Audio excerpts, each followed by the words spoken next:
So in this episode, we're going to be talking about team fighting and the different aspects of team fighting as a position 4.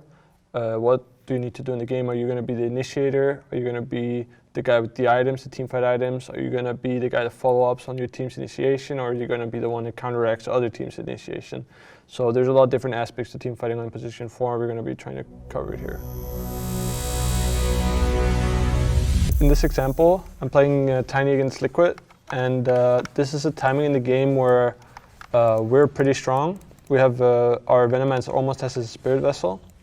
And when you talk about team fighting, it's not only about your hero. It's very much about what does your team need, what does the other team need, and what does the other team want to do. What Liquid want to do is that they want to have this guy sit mid because they don't think we can kill him.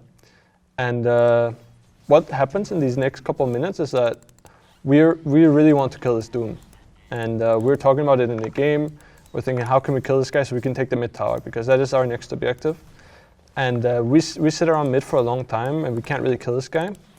And what happens is, at some point I realized that we need my blink. And you can see that we don't try to force this kill. Because if we try to go on this guy and I don't have my blink, he's not going to die. What's going to happen is it's going to turn out bad for us because they have a lot of team fight. So I die up here, I'm still like 200 gold for my blink, and we really want to kill this guy, you know, there's a lot of pressure, even in the communication, like people are saying we should kill this guy, you know, and this is when it's important for you to understand like what do you need to do for us to kill this guy, right? So at this point, I need 200 gold before I have my blink, and I think that's our timing to kill this guy, right? So I have to make a call in this game to tell, because my Venomancer is sitting here on the lane, he says he wants to kill his Doom. And you know, I'm the one who's responsible for killing him, but I don't think I can kill him. And this will happen, I mean, even more in solo queue than in competitive matches, but it happens at all levels where somebody wants to do something, but they can't do it themselves. And your hero can't do it yet either because you need your timing. So in this game, for us to team fight, I need to get this blink. So here I get it, I get my blink dagger. Ramsey says he wants to kill his Doom, and I made a wrong call here to go bot, and I showed here on this wave with my blink dagger. This is pretty bad by me because this means that they see my blink dagger. This is giving information to the other team. They know I have my timing, I have my blink dagger, and this guy should be very careful now. You know, I can actually kill him. So what happens is I push one more wave here, take the outpost. I think I die here. So basically, what just happened in the last minute or two is that this Doom is sitting mid without dying, even though we have the option to kill him because I have my blink dagger. So this is a mistake by me to not go mid and kill this guy. But what happens here is I think Ramsey's got really mad at me because I didn't kill him. And so I respawn here and I TP mid. And you can see why I should have been here earlier, because this guy dies very easily. You blink in, you toss back. And this is like an example of how easy it is if you do it around your timing, you know. I did the right thing when I was farming my blink dagger. I needed the blink for us to kill him, but then I did 2 minutes wasted time where I'm not going on him even though I have my blink. So that was that's the importance of waiting for your items in terms of when you can do your role. So in this game, my whole team wants me to kill this guy. You know, I want to kill him too, but I understand that I cannot kill him before I have my blink. So in this example, my job is to initiate the fights. At this point, I just died, but I got my blink dagger, which means I'm ready to go as soon as I spawn. So what happens here, I see this Doom mid, I respawn and I TP mid and I instantly go on this guy. What happens is he's basically making a mistake, he's too far forward. He should realize that we have the possibility to kill him because he saw my blink dagger, but he still dies. And the next couple of minutes in this game is us playing after we hit our timing.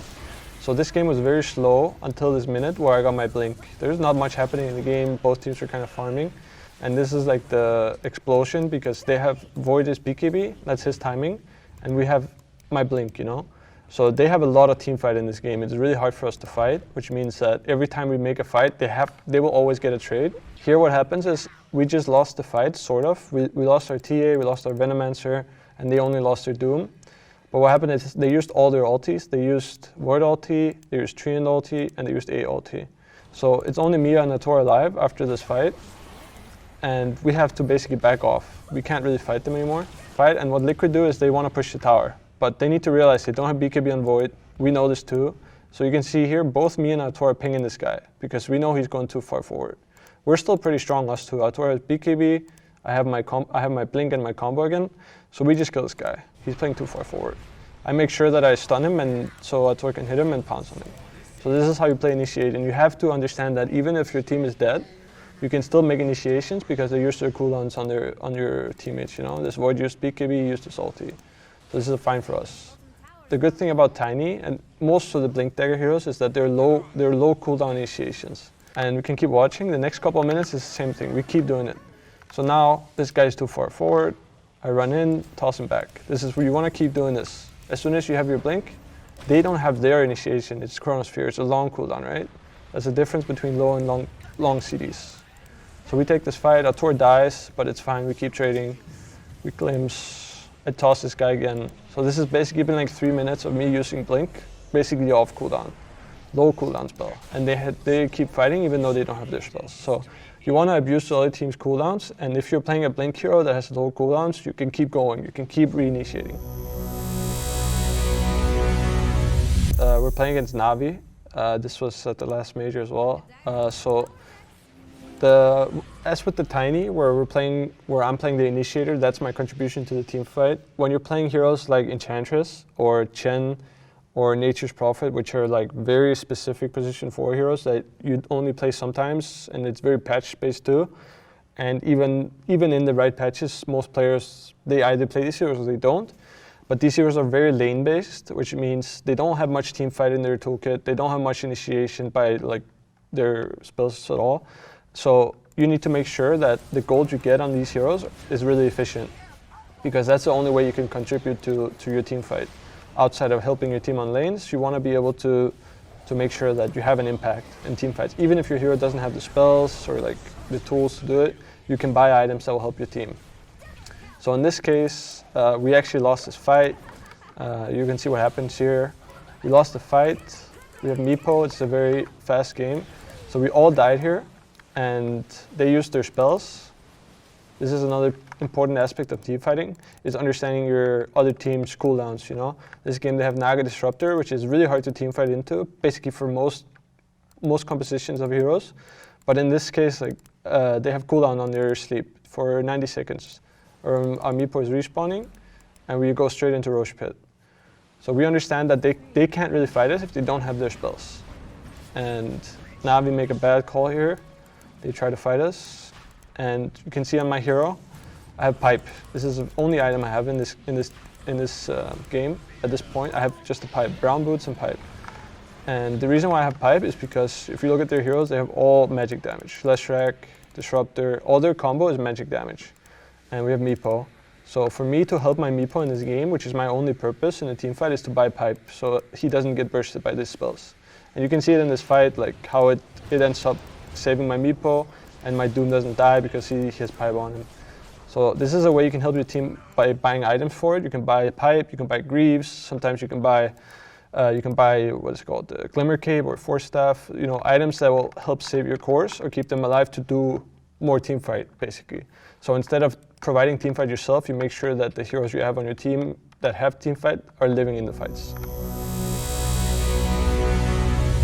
So I think when you think about the items that you can buy to contribute to the team fight, you have to think about, first of all, what is your hero's toolkit. So if you're playing initiators like Tiny or Earthshaker, most of the time the best item you can buy for team fighting is Blink Dagger. It's kind of a default. Like most people, they don't even think about it. They just buy Blink Dagger because that's just ingrained in their thoughts. But that is because that item is the one that's going to help your team the most. That's going to be the most efficient in team fighting. In some cases, you can play heroes like Enchantress, like in this game, where buying a Blink Dagger doesn't help you. You know, I can also buy like a Hurricane Pike, you know, like Dragon Lance that will make me hit harder. But if you're playing for your team, like in this game, I have a Meepo. Meepo is very like team-specific hero. It's very competitive. It's not so much for solo queue. But in this game, Pipe is gonna increase our effective HP by a lot because we have basically like 3 more heroes than a normal lineup. It's about thinking, what does the other team have? Do they have a lot of magic damage? Then Pipe is probably really good. Do they have a lot of burst damage? If you can survive the burst or you're gonna win the fight, then maybe you wanna buy mech, you know? It depends a lot on the other team's composition. If they have a lot of magic damage, do they have a lot of physical damage? Maybe you want to buy Medallion or Vladimir's. So it just really depends on the composition you're playing against. if you're playing these heroes that don't buy Blink Dagger. I would say if you're buying heroes that need to buy Blink, then it's a lot more straightforward because your role is to initiate. You don't really have to think about like the rest of the team fight. You're thinking about starting the team fight and making sure that you have the initiation. And the rest of the team fight is obviously there to your team, right? You're just there to make sure that you're the ones that are on the front foot. So in this last example, I'm going to be showcasing an example where you're counter-initiating. You're not initiating for your team. You're not really providing teamfight items, but it's your responsibility to make sure that the other team's initiation gets messed up. So in this specific game, I'm playing against Vici Gaming. I'm playing Dark Willow, and Dark Willow is one of the best heroes at counter-initiating. She has Terrorize. It's a huge AoE, long cast range, and you can kind of always reach the backline and make sure that they don't get to follow up on the initiation. So in this specific case, it was a very tense game. It was a TI. In this case, they end up going on Sumail. This is kind of a bad initiation by them. They use boat. Sumail is our tankiest hero. So here we see all of them. S4 is using his ulti. It's very important to notice as well that when he uses ulti, I can hear it. You know, he also saying like, I'm on ulti here, and I'm ready to follow up. So in this fight, we have to have Sumail in front because he's our tankiest hero. You can see that Vici is trying to do the same thing because their Conka is postured in front. He has BKB, 2.5k HP. He's really hard for us to kill. So we do the same thing, we put Sumail in front. He's not as tanky, he doesn't have BKB, but our counter initiation is really good. We have ET, he has like a long range, far away stomp. We have Sand King with Blink and Epi, and we have Terrorize, you know. So we bait Sumail, we make sure he doesn't die, and we instantly kill the Magnus, and the Ogre dies here too. What happens is I die, I have to use my buyback, but it's fine because what happened in this fight is that they use both, they use 2 BKBs, and we're still alive. This is what we have to do, we have to buy time. Our counter initiation in this fight is to make sure that we buy time for their BKBs and their boat buff to run out. As soon as that happens, we kill this troll and their BKBs are out. So this is basically just showcasing how to, if you cannot kill the first guy, we have initiation in this game, we have Sand King, but if we go on this Conka, they have Magnus with Blink to save him, he has BKB, he has boat, it's way too risky for us to go on him, but if they run in, like they did here, where the Ogre and the Magnus, they overcommitted, we have a lot of counter initiation. So this is about baiting and waiting for them to make the mistake. In this episode, I basically showed the different ways you can have an impact in teamfights on position 4. If you're playing initiator, or if you're buying the items to teamfight, or if you're counter-initiating with your spells, there's a lot of different ways you can contribute. And if you think about your hero and understand like what the other team wants to do, it makes it easier for you to counter-initiate. It makes it easier for you to know what to buy, and it makes it easier for you to have an impact in every teamfight. One thing to talk about too when you talk about team fighting is communication. Obviously, for us, when we play competitive games, it's natural. We always talk to each other.